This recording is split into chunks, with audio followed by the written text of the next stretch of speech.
आज का श्लोक हम लोग पढ़ रहे हैं। सुना अब गच्छ गच्छित गच्छामि वाई गच्छस प्रथम।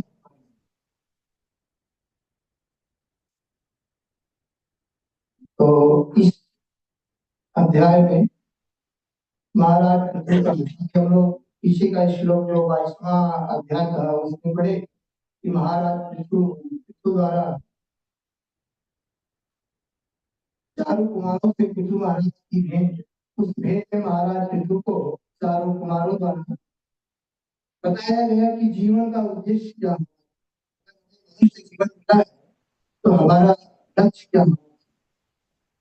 और 84 लाख योनियों में मनुष्य जीवन सर्वश्रेष्ठ योनियों में आता है। मनुष्य जीवन सबसे उत्तम है। क्यों उत्तम है कि इस मनुष्य योनि को प्राप्त करके जीवात्मा मनुष्य शरीर धारण करके वो भगवत भक्ति कर सकता है और भगवत भक्ति करके भगवत धाम जा सकता है। और योनियों में ये सब संभव नहीं है जितना इस योनि में है। तो चारों कुमारों के द्वारा महाराज पृथु को दिए गए जो उपदेश हैं, उन उपदेशों से महाराज पृथु अवगत होते हैं कि भगवान की भक्ति करना चाहिए। चारों कुमार ने उन्हें बताया कि भगवान की भक्ति करके भगवत धाम जाना चाहिए, जो जीवन का चरम लक्ष्य है। तो महाराज पृथु उस अनुसार से अपनी प्रजा को और अपने परिवार को, अपने समाज को भगवत भक्ति का उपदेश देते थे, सत्संग करते थे। और अभी इस अध्याय में 23वें अध्याय में महाराज पृथु का भगवत धाम गमन माने भगवत धाम जाने की तैयारी इस अध्याय में वर्णन होगा। तो अभी हम लोग 4 श्लोक पीछे के पढ़े, 5वां श्लोक है कि महाराज पृथु भगवत धाम गमन कैसे करते, या इसके पहले के ऋषि मुनि या कोई भगवत भक्त जो भगवत धाम कैसे गया, उनका वर्णन इस अध्याय में मिलेगा। तो वर्णन ये मिलता है कि 4 वर्ण, 4 आश्रम जीवात्मा जब आते हैं तो इन 4 वर्णों में से किसी वर्ण में रहना पड़ता है। ब्राह्मण, क्षत्रिय, वैश्य, शूद्र, उसका जन्म जो किसी वर्ण के अंदर ही होता है और किसी आश्रम के अंदर ही रहता है, चाहे ब्रह्मचारी हो, चाहे गृहस्थ हो, वानप्रस्थ हो, सन्यासी, एक एक से ऊपर बने। तो पृथु महाराज किस आश्रम में थे? गृहस्थ आश्रम में। और नारद मुनि किस आश्रम में थे?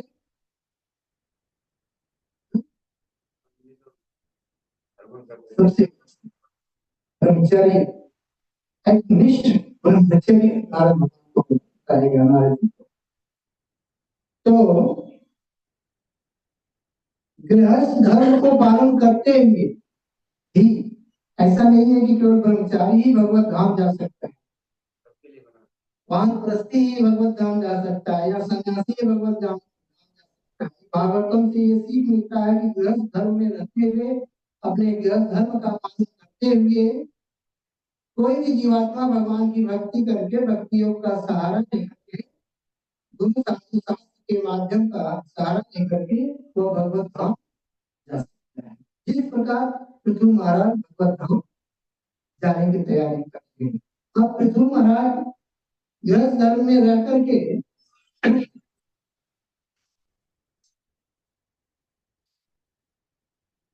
गृहस्थ धर्म में रह करके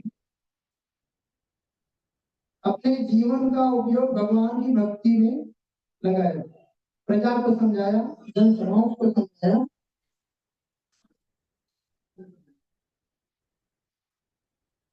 बार बार। तो और फिर यह धर्म का जब चारों कुमार के द्वारा उन्हें जीवन का मूल्य समझ में आया तो वह भगवत धाम जाने के लिए तैयारी करते हैं। वानप्रस्थ ग्रहण करते हैं। वानप्रस्थ क्या होता है? जंगल जाना। तब इन चीजों से तृप्त होकर के यह धर्मों से जंगल में जाकर के एकदम शांति मन से भगवान की भक्ति करनी। और उस स्थिति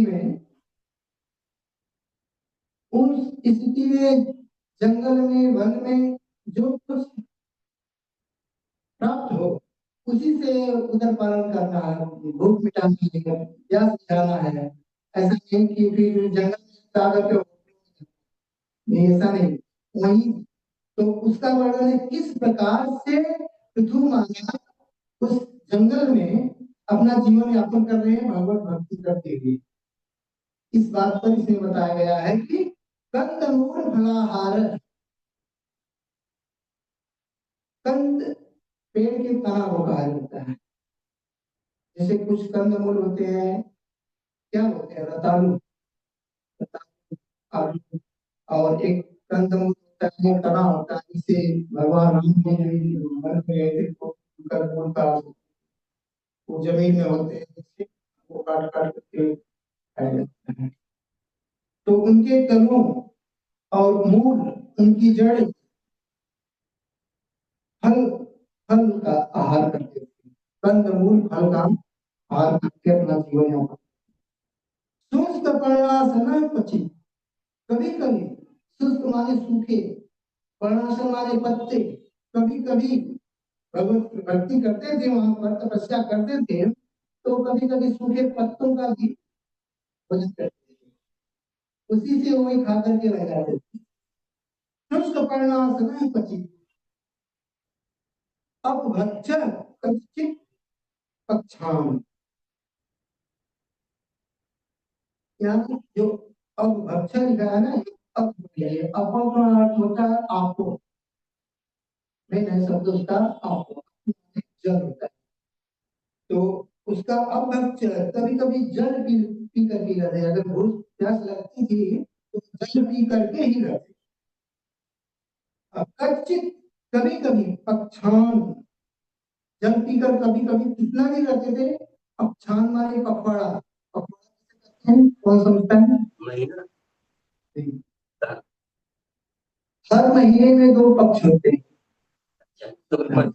एक कृषि पक्ष, एक शुक्ल पक्ष। तो एक कृषि पक्ष जो है 15 दिन का होता है, दूसरा शुक्ल पक्ष वो भी 15 पक्ष का होता है। तो यहाँ लिखा है कि कच्चित पक्षान, उसी पक्ष का वर्णन है कि पक्षान। अब यहाँ पक्षान का लिखा पखवारों, एक पखवार 15 दिन, तो दो हफ्तों का एक पखवार, पूरे महीने में 4 हफ्ते होते हैं, तो 2 हफ्ते का एक पखवार, दो दो 4 हो गया, और एक महीने में 2 पखवार। उसको हिंदी में संस्कृत बोलते हैं शुक्ल पक्ष। तो कभी कभी वो जल पी करके एक एक पक्ष रहते हैं पूरे 15 दिन। और वायु भक्षस ततः परम, कभी कभी तो जल भी नहीं पीते थे, केवल हवा ही पी करके, हवा ही पी करके वहां पर ऐसे तपस्या करते थे पृथ्वी महाराज उस जंगल में। जंगल में जाने का उद्देश्य मतलब ये है, और ये कभी था, ये उस समय संभव था, अभी इस कलयुग में संभव नहीं है। इस बात के ऊपर बल दे करके कृपाल जी अपने तात्पर्य में समझा समझे। इसके बाद में बताएगा, तपोवन में महाराज पृथु कभी फूलों के तने जड़ें खाते रहे, तो कभी फल तथा सूखी पत्तियां। समझ में आ रहा है ना? कुछ हफ्तों तक उन्होंने केवल जल पिया, कुछ हफ्तों तक, ये नहीं केवल 15 तक, केवल एक ही पत्ता नहीं, 2 हफ्ते तक, कभी कभी इतना दिन। अंत में वे केवल वायु ग्रहण करके उसी से जब इस स्थिति में आ गए राष्ट्र में, तो केवल हवा, कुछ भी नहीं खाते, केवल हवा ही पीते रहते। आज के लोगों को पशु है में तो हवा भी दूषित है, दूसरे क्या कहें, हमें तो ही नहीं, हमें तो भूख लग जाती है। अच्छा ठीक है, अभी हम तात्पर्य से समझेंगे। भगवत गीता में योगियों को सलाह दी गई है कि वे जंगल में एकांत में जाकर पवित्र स्थान में अकेले रहें। भगवत गीता में श्रीमद भगवत गीता यथारूप 18 अध्याय 700 श्लोक और उन 18 अध्याय जो छठा ध्यान योग, उसमें ध्यान कैसे करना चाहिए उसका हुआ है, योगियों का गीता गया है। तो बता रहे हैं प्रभुपाद जी, भगवत गीता में योगियों को सलाह दी गई कि वे जंगल में एकांत में जाकर स्थान में अकेले रहें। पृथु महाराज के आचरण से हम समझ सकते हैं कि जब वे जंगल गए तो उन्होंने कुछ भक्तों या शिष्यों द्वारा शहर से भेजा गया किसी प्रकार का भोजन, ये तो राजा थे, जब वो जंगल गए तो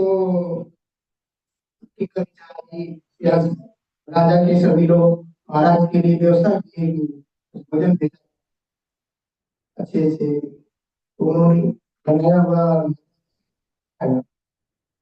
जैसे ही कोई जंगल में रहने का व्रत लेता है उसे केवल फल, गन्ने, तने, फल, सूखी पत्तियां या प्रकृति द्वारा प्रदत्त वस्तुएं ही खानी चाहिए। अगर हम ऐसे लेते हैं तो प्रकृति द्वारा जो प्रदत्त है कंदमूल, फल, ये सभी खाना चाहिए। जल है। पृथु महाराज ने जंगल में रहने के लिए नियम है और उसी नियम को पृथु महाराज ने उसका पालन से स्वीकार किया, उस अनुसार से अपना जीवन। और पृथु महाराज के साथ में उनकी पत्नी भी थी, वो भी अतः ये सूखी पत्तियों के अतिरिक्त कुछ भी नहीं खाते थे और थोड़े से जल के अतिरिक्त कुछ भी नहीं लेते थे, थोड़े से जल के अतिरिक्त कुछ छूते भी नहीं। कभी कभी तो वे केवल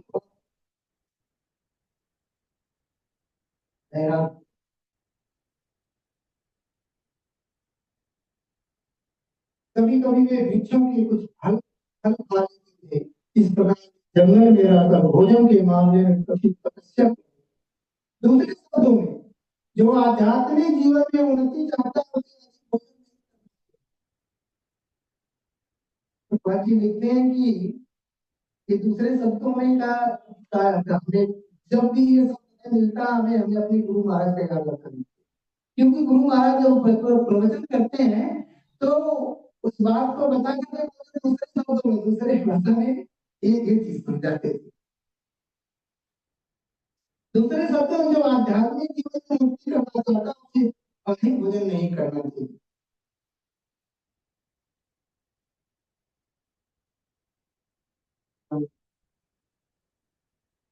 इसका वर्णन जो है श्री रूप गोस्वामी ने भी आगाह किया है कि अधिक खाना या अधिक श्रम नियम विरुद्ध है।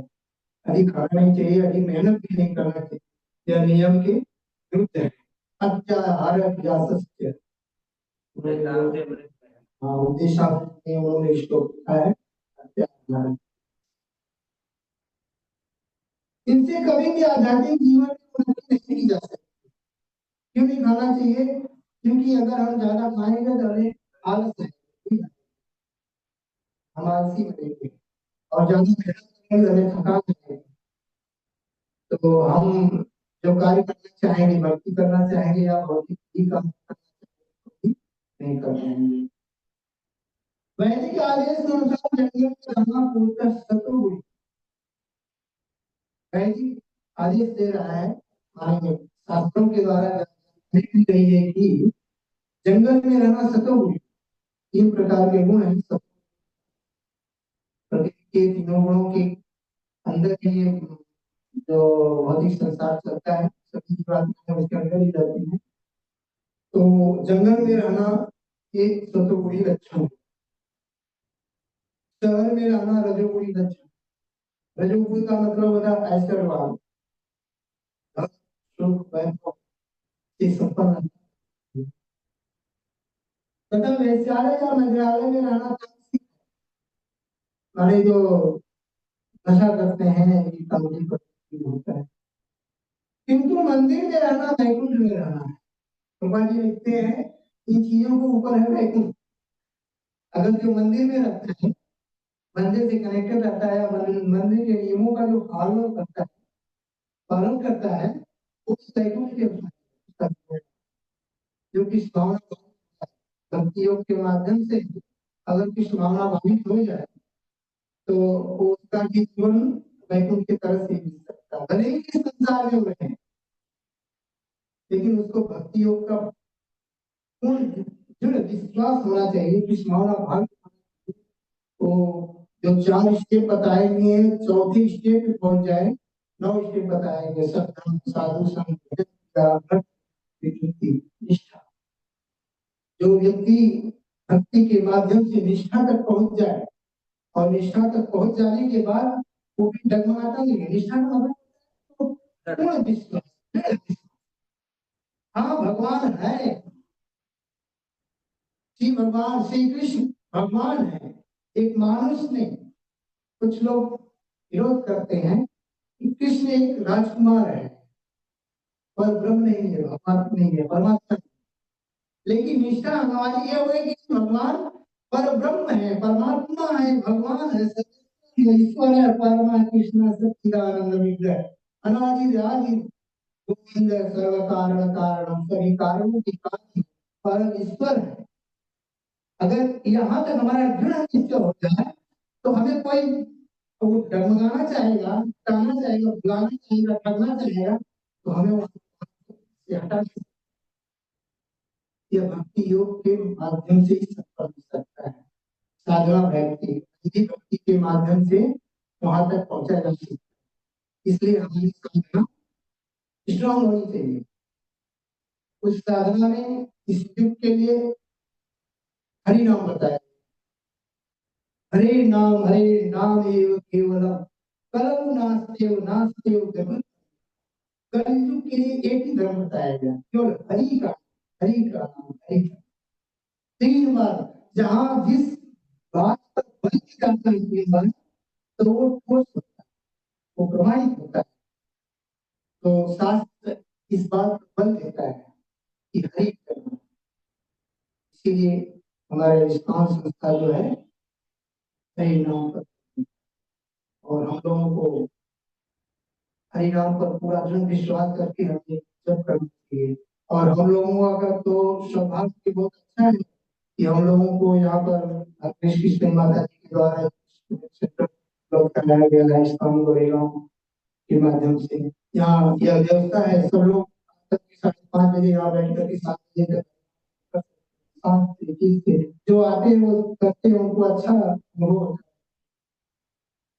तो सभी लोग करने का प्रयास करिए। आगे हम लोग देखते हैं। वैकुंठ में रहना क्योंकि वह प्रकृति के समस्त गुणों से परे होता है। वैकुंठ जगत जो है इस प्रकृति के भौतिक जगत से परे होता है।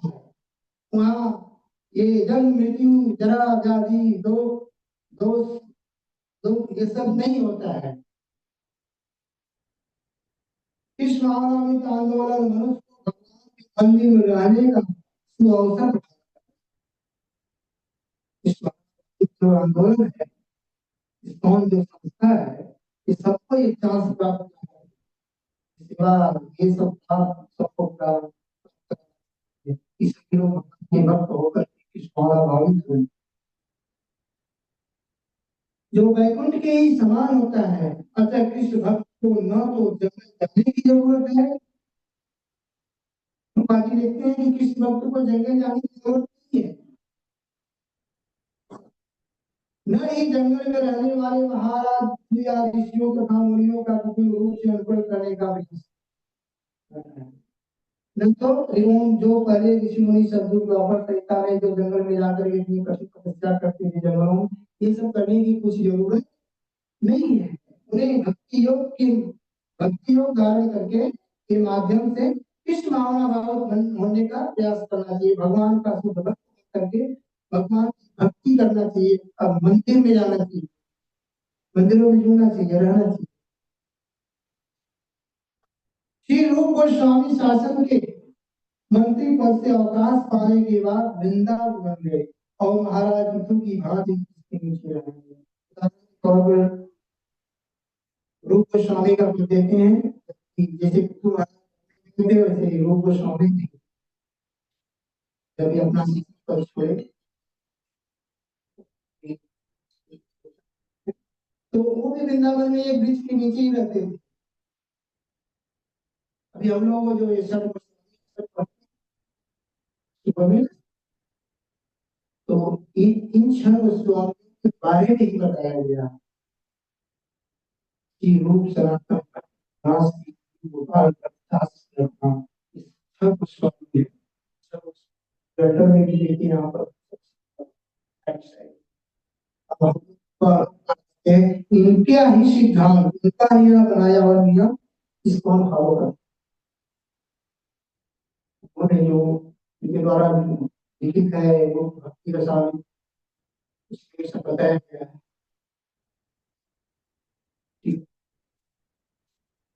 तब से अनेक लोग रूप गोस्वामी के बहुत लोग उनका अनुकरण करते हैं, लेकिन अनुकरण नहीं करना चाहिए, अनुसरण करना चाहिए। वो क्या बताए हैं, जो नियम दिए हैं वो चीज करना चाहिए और उनके जैसा हम अनुकरण नहीं कर सकते हैं। जिस तरह से रूप गोस्वामी अच्छा ये सब समझ लो, सभी आज के युग में किसी को पॉसिबल नहीं है, कोई नहीं कर सकता। अभी तो समय नहीं है, लेकिन इसमें बहुत अच्छी अच्छी बातें ठीक है, कोई बात नहीं। तब से अनेक लोग रूप गोस्वामी के चरित्र का अनुकरण करके वृंदावन गए हैं, किंतु आध्यात्मिक जीवन में उन्नति करने के बजाय उनमें से अनेक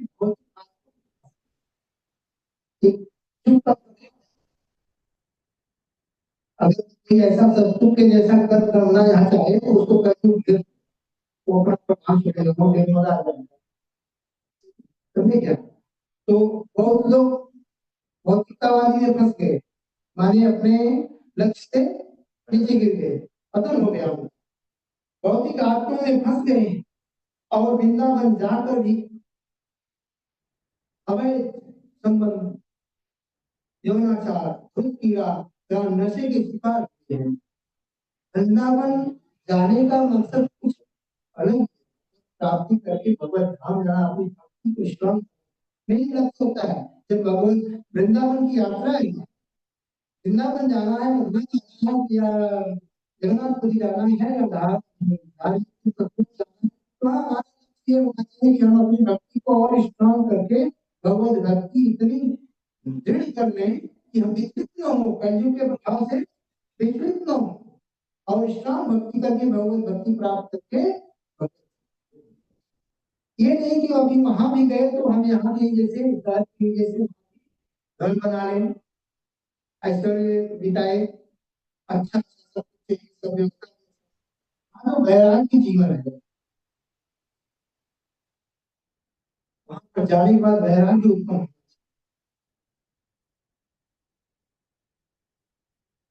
किंतु आध्यात्मिक जीवन उन्नति करने के बजाय उनमें से अनेक भौतिक आत्मा में फंस गए हैं, तो वृंदावन द्रोणाचार्य पीड़ा से किसी का अब कृष्ण भावना में आंदोलन का सूत्रपात पाश्चात्य देशों में किया गया है।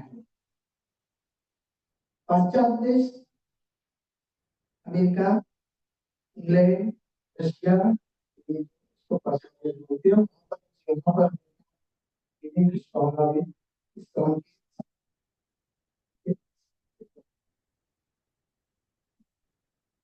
किंतु पाश्चात्यवासियों के लिए संभव नहीं कि जंगल जाकर तपस्या करें, जैसे पृथ्वी महाराज या रूप गोस्वामी ने की। तो भी पाश्चात्यवासी आए हमें लोग श्रील भक्ति सिद्धांत ठाकुर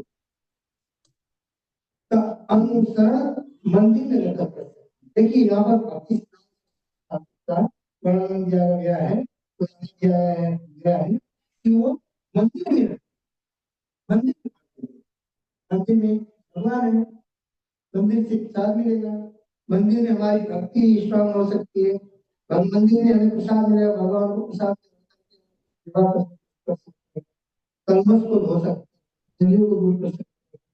मंदिर में है तो भगवत गीता भागवतम का ज्ञान मिलेगा, शास्त्रों का अध्ययन मिलेगा, भक्तों का संग मिलेगा। जो चीज एक भक्त की जरूरत है, सब भक्त मंदिर के माध्यम से करेगा, क्योंकि मंदिर का वास जंगल वास से परे है।